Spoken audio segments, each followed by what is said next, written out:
Hello all of you. तो welcome to my channel. आज की कहानी का मेन कैरेक्टर है एटम। आपको पता है, जैसे आप सोचते हैं, जैसा आप चलते हैं, जैसा आप देखते हैं, वैसा कोई नहीं देखता है, वैसा कोई सोच नहीं सकता। पर अपने पर दादा के बारे में सोचिए। आपको नहीं लगता वो आपसे ज़्यादा समझदार थे, उनके पास ज़्यादा पावर थी? ऐसा क्यों? क्योंकि साइंस में ये प्रूवन है कि जितना इंसान बुरा होता है वो उनके दिमाग में उतनी शक्ति होती है याद करने की और भी बहुत सारी एबिलिटी की। तो अभी बहुत पुराने समय में चलते हैं, हद से ज़्यादा पुराने। कितने पुराने आप सोच रहे होंगे?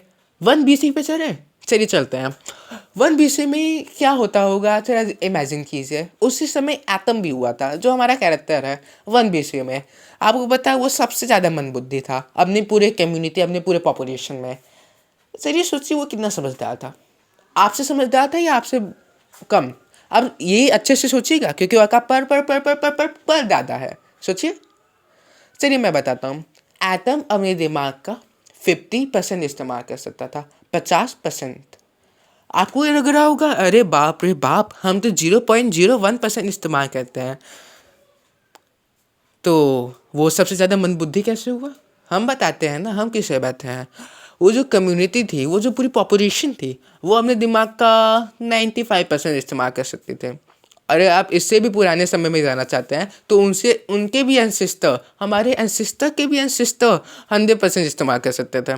सोच लीजिए, इतना ज़्यादा बड़ा गैप इसे भरेंगे कैसे? एटम समझदार था, इतना तो था। और उसने इतना तो पता कर दिया था कि अगर उसे बहना है तो उसे ज़्यादा कुछ नहीं करना है। वो बंदरों के साथ भी मेट कर सकता है, रिप्रोड्यूस कर सकता है। आपको लगेगा छी, ऐसा कौन करेगा? अरे भाई साहब, वो अपने दिमाग का 50% इस्तेमाल कर सकता है। उसके अंदर डिज़ायर बहुत कम है। वो अपने इमोशन को कंट्रोल कर सकता है और उसे पता है कि सोसाइटी उसे ज़्यादा एक्सेप्ट नहीं करने वाली है, तो क्यों दिमाग ख़राब करे? काश हमें भी ये पता होता है। क्या कर सकते हैं। चलिए उस पूरे पॉपुलेशन के बारे में सोचते हैं। वो बहुत दुखी हुए होंगे। अरे भाई साहब, हमारे ग्रुप का मेंबर जा रहा है, वो खुश थे। हाँ, हम जो 96% इस्तेमाल कर रहे थे उनको कोई फीलिंग ही नहीं थी। आप कह सकते हैं वो उससे कोई फ़र्क नहीं पड़ता था, वो खुश थे इस कि एटम जा रहा है, चलो अच्छी बात है, बाय। वो पूरी पॉपुलेशन एक जगह कॉन्सेंट्रेटेड थी। आप मान लीजिए वो यूनाइटेड स्टेट के भी अलग जगह पे थी, जो एक पूरा एक कॉन्टिनेंट था। क्यों वो वहाँ पे रहती थी? क्योंकि वहाँ पे बहुत ज़्यादा अलग अलग टाइप के एटम पाए जाते थे, एलिमेंट पाए जाते थे। एटम थोड़ा सा अजीब लगेगा, एलिमेंट। वो टोटल 5000 एलिमेंट को फाइंड आउट किए थे। You heard me right, 5000 element उसी जगह, उसी कॉन्टिनेंट में। तो आपको थोड़ा सा अजीब लगा होगा, तो एटम तो बेवकूफ़ है भाई साहब। 5,000 एलिमेंट तो यहाँ पे फाइंड आउट हुए, मिल रहे, इतनी सारी चीज़ें हैं, नहीं बंदरों के साथ जाके रिप्रोड्यूस करेगा, बच्चे करेगा। हद है बेवकूफ़ियत की। आप में से भी बहुत सारे लोग ये सोच रहे होंगे कि ऐसा क्यों किया एटम ने। उस अब मैंने इसका जवाब पहले ही दे दिया है, तो आपके ऊपर है इसका जवाब सोचना। चलिए एटम के पास चलते हैं हम। वो एक नॉर्मल जगह जाता है और अपनी नॉलेज तो स्प्रेड करने लगता है। वो 50% समझदार है, थोड़ा बहुत तो है ही। वो बंदरों को तो सिखा ही सकता है। वो धीरे धीरे बंदरों को सिखाता है, उन्हें भी थोड़ा बहुत समझदार बना देता है। आपने ये पढ़ा होगा साइंस में कि धीरे धीरे मंकी भरे हुए, पर आपने ये नहीं सोचा कि इवॉल्व कैसे हो सकते हैं और ज़रूरत क्या थी। एटम ने उन्हें इवॉल्व करवाया। उसने अपने साथ ऐसे ऐसे एलिमेंट लेके गए थे जो माइंड के साथ कनेक्ट होने पे उनका माइंड बेटर वर्क करने लगता, उनका माइंड ज़्यादा जल्दी अडॉप्ट करने लगता चीज़ों को, जो एक बहुत अच्छी बात थी बंदरों के लिए, क्योंकि वो धीरे धीरे और समझदार होते जा रहे थे। फिर क्या हुआ पता है? बहुत बुरी चीज़ हो गई। एटम मर गया। जी, एटम मर गया। वो उसने इतने बच्चे पैदा कर दिए थे, वो अच्छे से मरा, आप समझो, मज़े करके मरा। तो अपने बच्चे बच्चे पैदा करके वो मर गया।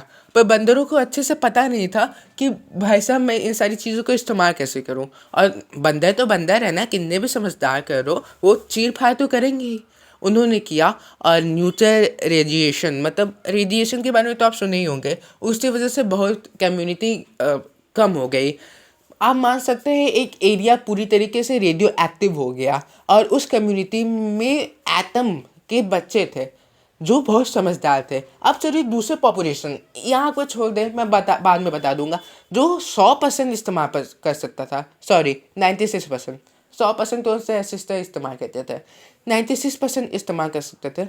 उनका क्या हुआ? वो भी तो बढ़ रहे होंगे और वो भी तो हमारे सिस्टर हो सकते हैं। उनके पास बहुत ज़्यादा शक्ति थी, सही बात है, हमारे पास भी शक्ति होनी चाहिए ना? बिल्कुल नहीं बंधु। मीटोराइट अटैक हुआ जो डायनासोर के पास हुआ था। आपने सुना ही होगा, डायनासोर के ऊपर मीटोराइट गिरा, एस्टेरॉइड गिरा, और इसी वजह से वो पूरा तबाह हो गया। उनके ऊपर भी गिरा, पर ये अंतर था क्योंकि वो अपने दिमाग का 96% इस्तेमाल कर सकते थे। इसी वजह से उन्होंने एक प्लानिंग बना दी थी, पर वो प्लान इस्तेमाल नहीं हो पाया। नेचर के सामने आप 100% भी समझदार हो, कोई फ़र्क नहीं पड़ता। क्यों पता है? क्योंकि नेचर अपने मन से चलती है। इसी वजह से वो पूरी कॉन्टिनेंट ही ढह गया, और जितना भी जगह बचा हुआ था वो पूरी तरीके से पानी के अंदर चला गया। इस वजह से म्यूटन ह्यूमन रहे ही नहीं, ऐसे ह्यूमन रहे ही नहीं जो 96% है। और मैंने आपको बता ही दिया होगा, एटम के एक्चुअल बेटे जो थे वो रेडिएशन की वजह से मर गए थे। अब बचे वो मंकीज जिन्होंने एटम से सीखा था। अब उनका क्या हुआ? वो हमारे एंसेस्टर बने।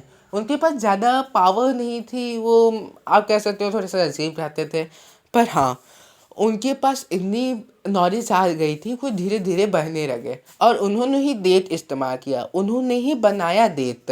तभी 1 BC उन्होंने लिखा कि हाँ उस समय एटम आया था, इसी वजह से वो 1 BC है। इस वजह से हम ये स्टोरी आपको सुना रहे हैं। ये स्टोरी थोड़ी सी आपको अजीब लग रही होगी। इसका मेन फैक्ट क्या है पता है? इसका मेन फैक्ट ये हो सकता है कि आप कितने भी समझदार हो, आप नेचर से नहीं जीत सकते। आप जितने भी समझदार हो कोई फ़र्क नहीं पड़ता। क्यों पता है?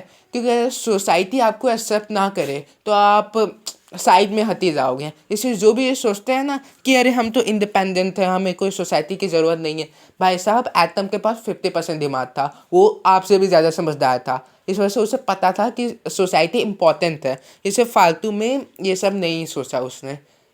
उसके बाद मान दो, और सोसाइटी में हमेशा एक्सेप्टेबल बनने की ज़रूरत नहीं है, पर हाँ इतना बन जाओ कि आपको एटम की जैसे पॉपुलेशन से भागना पड़े ना पड़े। अब बहुत लोग तो इसे मोटिवेशन जैसे इस्तेमाल करेंगे कि हम भी भागेंगे, भागना मत।